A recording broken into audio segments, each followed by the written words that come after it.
Hello, I'm going to be talking to you about bringing your place to life in the records of the courts of equity. I've known about one place studies for many years, and when I retire from researching things that other people pay me to do, I plan to embark on a detailed study of the village where I live in Somerset, the village of Horsington. I shall be using the experience I've gained from about 40 odd years of professional research and hope to bring the village's past to life. Whereas I might be tempted to look at the 1941 Farm Survey, the 1910 valuation records, or the census returns, or even the parish registers, I won't be starting with any of these. My interest is in the people and places of the village, rather than in the statistics. I want to bring my village to life. I want to be able to imagine what people were talking about around the fire in the evening. Who were the people who lived in my village? How did they live? It was predominantly a farming village, and so the names of the fields are really interesting to me, as I hope to compare the names in past centuries with the names by which the fields are known now by today's farmers. I won't even be starting with anything very modern and working backwards.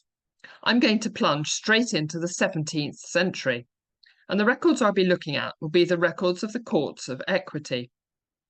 There were four main courts of equity: the Chancery Court, the Exchequer Court, the Star Chamber, and the Court of Requests.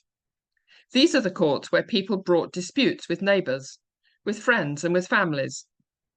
The tenet of the equity courts is that judgment should reflect what a good man of moral conscience might do. This might be at odds with the strict letter of the law, as seen in the common law courts.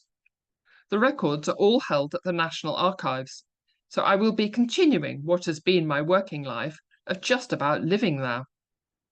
The records are all handwritten, and there were no verbal hearings, although conversations between people are recorded almost verbatim. Some are quite insulting, such as the woman who is described as a very loose, idle young girl, and has a name in the neighbourhood of a base, lying young creature. Someone else was described as a person of very vile and infamous character and behaviour on many accounts. Or someone might be described by their neighbours as reported to be of a bad character amongst the neighbours. What do I hope to find at Kew? Well, equity courts mainly concern property, whether the property of someone who has died and left instructions in a will, or property that is the subject of a marriage settlement, or even property that was given as a security for a loan. Will the people involved all be rich? Absolutely not. Anyone could bring a dispute to the equity courts, and anyone did. And those that did not actually bring a case were often involved as witnesses. The records of the Star Chamber Court can be even more exciting than those of the Chancery Court, as they often include record descriptions of violence, which can include phrases such as a poor woman who was handled with such tyranny that she came back again to her husband like a woman distraught of her wits. I've already had a quick peep at the National Archives online catalogue, Discovery, to see what sort of records there are for Horsington. There are over 50 cases relating to Horsington before 1714.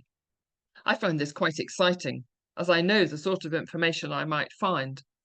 There will be disputes over the lordship of the manor. There will be disputes over the inheritance of lands, and so fields will be named. Some houses may be named, or their position may be identifiable from the information given. The house that used to have a mill, but sadly does no longer, will be named along with the owners and occupiers.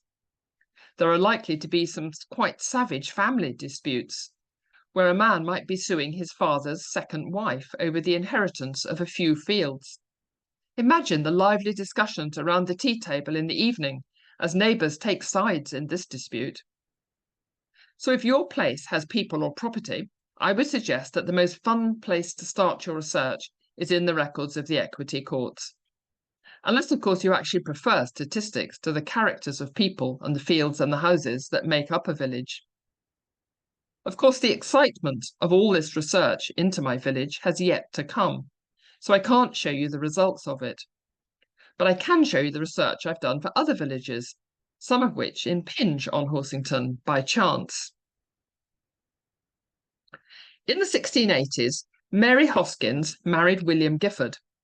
She was something of an heiress, and Mary's father was concerned that the Gifford family should not benefit too much from her wealth, so there was quite a complicated marriage settlement. William died, and his father Benjamin, Mary's father-in-law, tried to get hold of all the property, some of which was in Horsington. Before he died, William made notes for his will, which would set Mary up for a comfortable future, and named the children who were born at that time. He went to see his father, who wrested the notes from him. He managed to get them back, but on his way home called in to see a neighbour. Unfortunately, he left the notes in the neighbour's house by mistake. Even more unfortunately, the neighbour found them and gave them to his father, who hung on to them. William later dictated a new will, where he also made bequests to his more recent children, but died before this was signed. Benjamin, the evil father, immediately stepped in and had the earlier notes proved as a will, which did not see Mary so comfortably off. Indeed, it actually benefited Benjamin and his other own children. Can you imagine the fury of the friends of Mary? We hear that she had black and blue days due to the worry of all this, and she feared that it was going to perfectly ruin and beggar her. So how do you find the records, and what do they consist of? The first step is to search Discovery for the pleadings, using search terms such as Horsington and Somerset and Chancery. Once you have looked at all the pleadings that refer to your place, then each case can be followed up in the peripheral documents, such as orders and decrees, depositions, master's reports, master's exhibits, and affidavits, all of which are filed separately. Rather than explaining all these records here, it'll be easier for you to consult my book. So here's a plug for it. The records of the courts of equity can be large and unwieldy, particularly after about 1680. But don't be put off. The wealth of detail to be found inside makes it all worthwhile. They're also often quite dirty, so whatever you do, don't wear your cleanest white clothes. Best to be in black. One of the most useful aspects of the Equity Court records is that they include extracts from other documents that may not have survived. Wills are an obvious one for dioceses where the wills proved locally no longer exist, such as Somerset and Devon. Deeds are often quoted in full, but perhaps the most useful are the accounts and rentals relating to tenants of land involved in a dispute.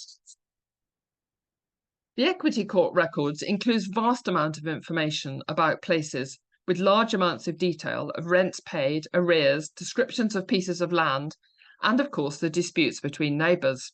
This particular slide is showing you the rental of an estate in Surrey, and this is the only place that it survives in the copy in the Chancery record. If you're researching somewhere a bit bigger than a rural village like mine, have a look to see if the local theatre was ever involved in a dispute. This shows one about the Theatre Royal in London and includes lots of wonderful detail about the number of candles needed to light it, the fire buckets. The actual substance of the dispute was who owned it. If you decide you'd like to add some colour and life to the 19th century history of your place, then Equity Court records will again give you a wonderful insight into the business life. By the 19th century, there may well be businesses operating in your place, so don't forget that a huge number of businesses became embroiled in Equity Court cases. For rural areas, the coming of the railways is a wonderful source of disputes, and information as people squabbled over promises made by the railway companies to put in things like bridges so that people could get from their house to the centre of town. Here are some example entries from the calendars.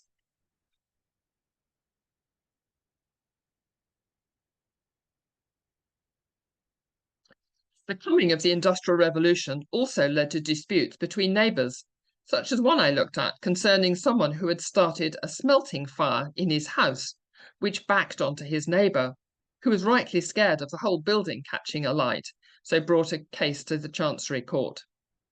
Schools can also be a great source of information about your place, with numerous disputes in the equity courts. So you might read about how much the children learned or didn't learn, how violent a teacher might have been, or even whether the teacher bothered to turn up to teach the children. Whatever your interest, whatever your place, and whatever your period, you will find lots and lots of detail in the records of the courts of equity that you would never find anywhere else. So I would suggest that these records should be your starting place.